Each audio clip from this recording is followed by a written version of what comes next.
আজকে বানাবো ফুচকা, তাই তেলে ফুচকার বলগুলোকে দিয়ে দিচ্ছি আমি। এগুলো অনেক বড় বড় হয়ে ফুলে উঠবে।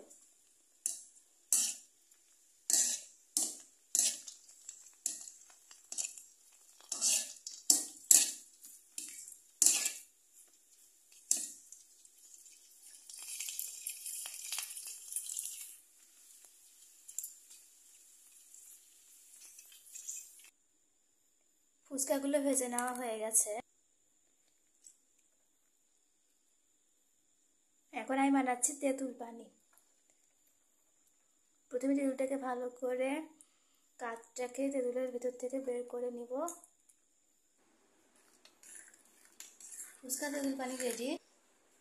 এবার সিদ্ধ আলু এবং ডাবরের মধ্যে লবণ এবং ফুচকার মশলাটা দেব। এবার দেব পেঁয়াজ এবং কাঁচামরিচ। পেঁয়াজ এবং কাঁচামরিচ দিয়ে 2 চামচ তেঁতুল পানি দিয়ে আলুটা।